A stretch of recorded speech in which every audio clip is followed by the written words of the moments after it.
السلام علیکم ورحمۃ اللہ وبرکاتہ۔ سجدہ سہو۔ کیا نماز کے اندر ہر غلطی کی تلافی سجدہ سہو سے ہو سکتی ہے؟ تو اس کا جواب ہے نہیں۔ یہ نماز کی کچھ مخصوص غلطیاں ہیں جن کی تلافی سجدہ سہو سے ممکن ہے۔ نماز کے اندر کچھ ارکان ایسے ہیں کہ ان کو ہر صورت میں ادا کرنا ہوتا ہے۔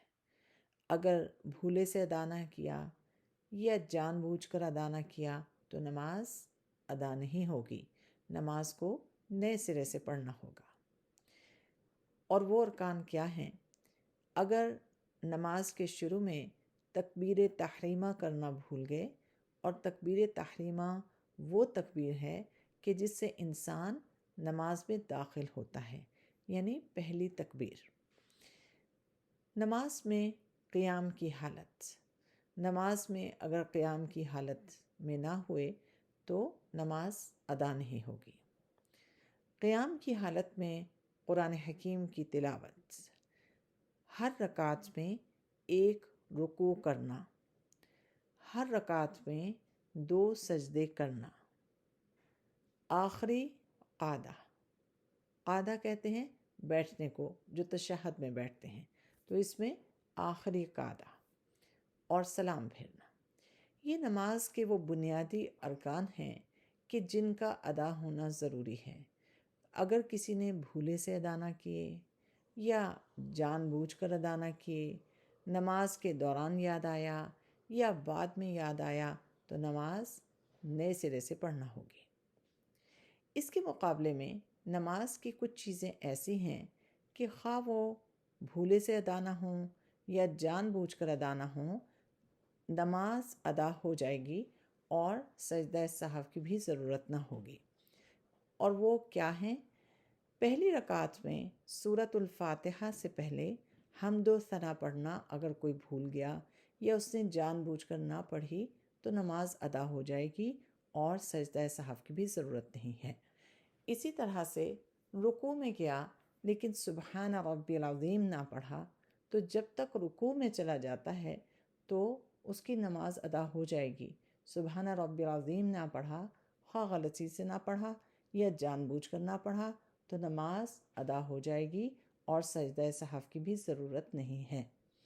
اسی طرح سجود میں سبحان ربی الاعلیٰ نہ پڑھا، خواہ جان بوجھ کر نہ پڑھا یا غلطی سے نہ پڑھا، نماز ادا ہو جائے گی اور سجدہ سہو کی بھی ضرورت نہیں ہے۔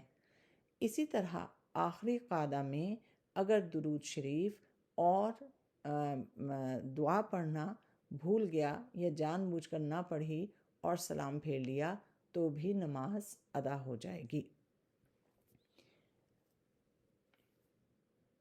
ان کے مقابلے میں اب بعض غلطیاں ایسی ہیں کہ جن کی تلافی سجدہ سہو سے کرنا ضروری ہوتا ہے، لیکن اس کے لیے چند شرائط ہیں، وہ ذہن میں ضرور رکھیے۔ نمبر 1، آپ کو غالب گمان ہو کہ آپ سے غلطی ہوئی ہے، ہلکا سا شک نہ ہو، غالب گمان ہو۔ دوسرا، یہ غلطی آپ سے بھولے سے ہوئی ہے، آپ نے جان بوجھ کر ایسا نہیں کیا۔